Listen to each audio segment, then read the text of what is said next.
안녕하세요. 순사의 국어입니다.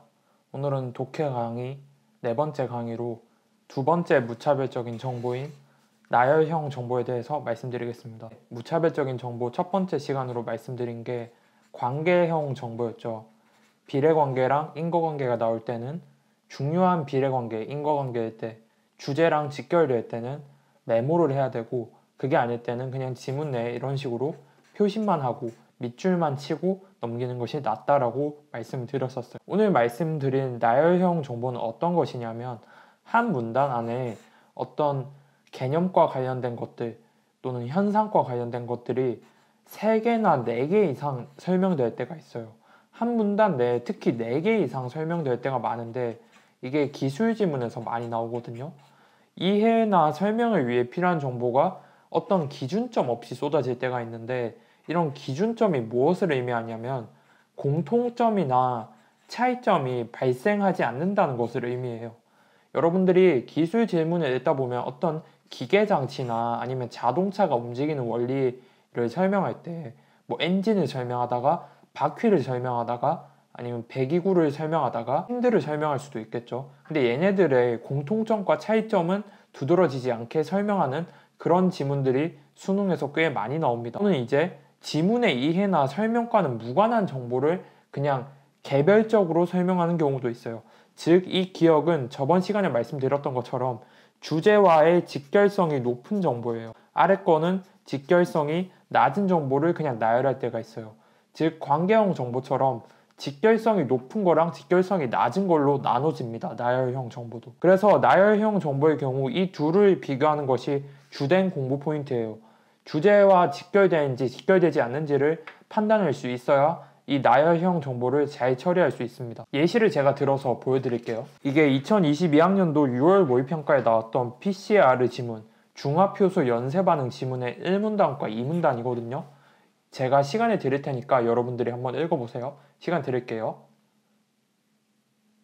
네, 읽었다고 생각하고 제가 설명을 해보겠습니다. 첫 번째 문단을 보시면 PCR가 어떤 현상인지 처음에 설명한 다음에 PCR는 4가지가 필요하다.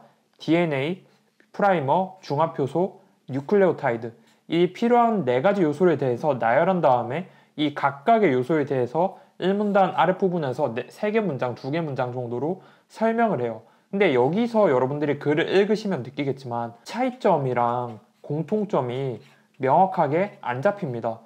제가 두 번째 시간에 말씀드렸던 차별 가능한 정보 중에 차이점이 발생하는 정보는 2개 대상이나 3개 대상을 비교할 때 명확하게 공통점과 차이점이 잡히거든요. 근데 나열형 정보는 기본적으로 공통점과 차이점이 잡히지 않아요. 그래서 여러분들이 정보를 정리하는 기준을 세울 수가 없으니까 정보량이 많다고 느껴서 정보를 정리하기 힘들어 하시는 거거든요.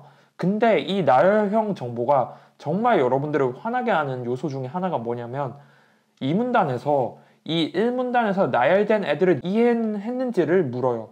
왜냐면 얘네 각각의 기능을 설명한 다음에 이 기능을 유기적으로 어떻게 연결시키는지를 2문단에서 설명해요. 즉, 1문단에서는 나열을 하고요. 2문단에서는 이 나열된 각각의 요소를 연결짓는 과정을 설명해요. 얘네가 어떤 작용을 서로 주고받는지. 그래서 여러분들이 기술 지문을 힘들어하는 학생들이 가장 힘들어하는 게 뭐냐면, 일단 나열이 될 때 이 나열된 애들을 정리하는 게 힘들어요. 이해는 할 수 있어요. 정리가 안 돼요. 근데 정리가 안 된 상태로 얘네를 연결 짓는 과정을 이해하라고 평가원에서 요구를 하니까 여러분들이 기술 지문을 힘들어하는 거예요.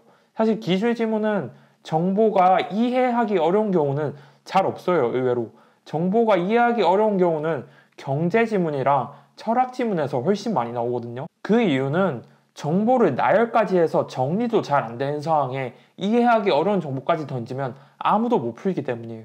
그래서 여러분들이 갖춰야 되는 게, 이렇게 나열된 정보가 깔렸을 때 어떻게 대응할 것인지, 그리고 나열이 깔린 이후에 이런 식으로 그 나열된 각각 개별 피스를 연결시켜서 어떤 과정이랑 작용, 현상을 설명할 때 어떻게 이해해야 될 건지를 여러분들이 미리 대응을 해 놓으셔야 돼요. 그런데 모든 나열형 정보가 이렇게 이런 현상, 과정, 작용의 이해에 도움이 되는 것은 아닙니다. 제가 그 예시를 지금부터 또 보여드릴게요. 제가 이번 강의에 정말 많이 쓰는 예시 지문인데 2018학년도 수능에 나왔던 오버슈팅의 얘도 1문단, 2문단이에요. 시간 드릴 테니까 읽어보세요.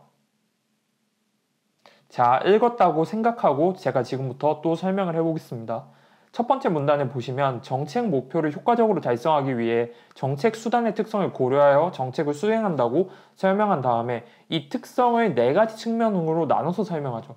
그래서 이 4가지 특성이 강제성, 직접성, 자동성, 가시성 이 4가지를 나열해서 예시를 통해서 설명을 해줘요. 근데 역시 이것도 공통점과 차이점이 명확하게 잡히지 않는 나열형 정보입니다. 그러한데 이 문단에서 이제 환율과 관련된 경제 현상을 살펴보자 하면서 단기적으로 환율은 이와 괴리되어 움직이는 경우가 있다. 이 경우가 바로 오버슈팅이야 라고 설명을 해요. 근데 이 부분과 이 뒷문단 3, 4문단까지 내려가면서 계속 이 오버슈팅을 중점으로 메인으로 설명하거든요. 근데 이 오버슈팅을 이해하는데 이 여기서 나열된 4가지 특성 있죠. 강제성, 직접성, 자동성, 가시성 이 4가지 특성은 아무 관여를 안 해요. 오버슈팅 지문을 한번 풀어보시는 거를 권장드리는데 이 4가지 특성이 아무 도움이 안 됩니다. 오버슈팅을 문제를 풀 때 있어서. 그래서 나열형 정보가 이런 어떤 현상이랑 과정, 개념에 의해 기여하지 않는 대표적인 케이스가 이 오버슈팅 지문이에요. 그래서 이렇게 나열형 정보는 2가지로 나뉘기 때문에 이를 구별하는 것이 필요합니다. 그래서 나열형 정보를 처리하는 일반화된 해법에 대해서 말씀을 드리면 일단은 정보가 기준 정보 없이 여기서 기준 정보는 공통점과 차이점이 명확하게 잡히지 않는 상태에서 나열된다는 걸 일단 인지해요. 역시 인지는 쉬워요. 인지는 쉬운데 그 나열된 정보들이 지문의 주제 이해에 필요한가 아닌가를 구별해야 하는데요. 여기서 맹점이 있어요. 여기서 어떤 맹점이 있냐? 1문단 나열이 되죠. 1문단 나열이 되면 애매해요. 판단이 안 돼요. 근데 2문단이나 3문단, 4문단, 중간 문단에 나열이 됐을 때는 판단이 반드시 돼야 되고요. 마지막 문단 있죠. 마지막 문단. 이거는 진짜 잡기술 중에 한 개인데 마지막 문단에 나열될 때는 거의 기여하지 않습니다. 왜냐면 지문의 특정 현상을 이해하는 데 꼭 필요한 정보면 앞부분에 넣어야 학생들이 지문을 읽으면서 이해할 수 있잖아요. 이해에 필수 불가결한 정보를 마지막 문단에 넣어버리면 마지막 문단을 읽기 전까지 중간에 나오는 정보를 하나도 이해 못한 상태로 가야 되기 때문에 마지막 문단에 어떤 정보가 나열되면 이거는 그냥 찾아가면서 밑줄 치고 풀어야겠다라고 생각할 수밖에 없는데 제일 문제가 1문단 나열입니다. 1문단에서 나열되면 2문단까지 읽어봐야 판단이 돼요. 2문단까지 안 읽으면 판단이 되게 모호해요. 그리고 2, 3, 4문단은 여러분들이 읽자마자 판단이 돼야 돼요. 왜냐면 1문단이 단서가 있잖아요. 1문단 주제랑 직결되면 이거는 어느 정도 중요한 정보야. 이거는 주제랑 직결되지 않으니까 좀 빠르게 패스해야겠다. 요거를 판단할 수 있어요. 그래서 여러분들이 주제랑 직결돼서 이거는 필요하다고 생각이 들면 일단 이해는 하셔야 되고요. 기억을 하거나 메모를 하거나 밑줄을 치거나 셋 중에 하나를 무조건 하셔야 됩니다. 본인의 기억 용량에 맞는 액션을 꼭 취해 주셔야 돼요. 근데 만약에 불필요해. 이거는 진짜 안 중요한데 어거지로 그냥 띄워놨어. 문제 내려고. 그런 정보가 있다고 생각이 드시면 빠르게 패스해야겠죠. 그래서 불필요한 정보는 빠르게 읽어야 돼요. 이게 포인트예요. 주제랑 직결되지 않고 현상이랑 개념, 상황을 이해하는데 필수 불가결한 정보가 아닌데 그냥 문제 분량 만들려고 한 문제 이 문단으로 내려고 어거지로 넣은 정보 같으면 빨리 패스해야죠. 아무 도움이 안 되니까. 근데 아까 PCR처럼 PCR 과정을 이해하려면 꼭 필요한 정보들을 깐 것 같아. 그런 느낌이 들고 2문단 도입 후까지 딱 읽었는데 이거는 1문단에 나온 정보들이 되게 중요한 정보였어. 그러면은 시간을 약간 써야 돼요. 10초에서 20초, 길면 30초까지 더 투자해서라도 이해하고 기억해서 2문단을 읽어야 돼요. PCR 지문 같은 경우는 그래요. 그거를 순간적으로 시험장에서 10초, 5초 만에 판단할 수 있어야 돼요. 반복하면 무조건 됩니다. 반복하면 안 될 리가 없어요. 그래서 여러분들이 계속 고민하셔야 되는 게 이 스텝 2에서 필요성을 판단하는 거예요. 내가 이거를 정리해야 할 필요성이 있는지, 내가 이거를 이해해야 되는 필요성이 있는지. 이 기준이 오로지 문맥과 흐름에 있기 때문에 이 부분은 여러분들이 계속 이 문단의 핵심 정보를 제대로 잡고 있나? 이 글이 설명하려는 정보의 흐름을 명확하게 잡고 있나? 이거를 계속 내가 제대로 잡고 있는지를 계속 고민하셔야 돼요. 제가 작년도 강의 영상 중에 왜 어떻게 라고 제목에 넣은 게 있거든요. 그 영상을 한번 보시면 내가 문맥을 제대로 잡고 있는지 문맥을 제대로 잡고 있지 못한지를 판단하는 공부법이 뭔지 여러분들이 참고하실 수 있으리라 믿습니다. 이게 딱 잘라서 법칙화할 수가 없어요. 진짜 1문단을 나열되면 진짜 애매해요.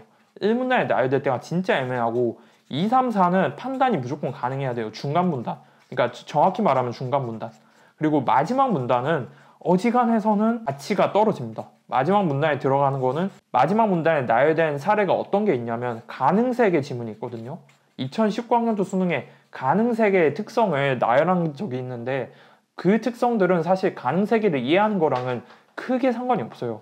1문단, 2문단, 3문단을 이해하는 거랑 가능세계의 특성 4개 나열한 거랑은 진짜 1도 상관이 없거든요. 그래서 여러분들이 어떤 정보가 나열되는 경우를 만날 때마다 주제랑 직결이 되나? 직결되지 않나? 이거를 계속 고민하셔야 돼요. 그래서 무차별적인 정보는 주제와의 직결성을 공통적으로 따지는 능력이 가장 중요한 것 같아요. 주제랑 직결성이 높으면 시간을 들여서 약간 이해하고 정리하는 수순을 밟거나 기억을 완벽하게는 하진 못하더라도 아니면 이건 주제랑 직결성이 떨어지면 과감하게 패스해야 돼요. 이 직결성이 따지는 게 가장 중요한데 제가 링크 걸어 드릴 테니까 이 영상을 한 번쯤 꼭 보시는 게 좋을 것 같습니다. 이 영상 조회수 잘 나왔거든요. 많은 분들이 보고 되게 좋게 말씀을 해주셨어요. 네, 그럼 오늘 영상은 여기까지 하고 저는 또 다음 시간에 다른 강의로 돌아오겠습니다. 시청해주셔서 감사합니다.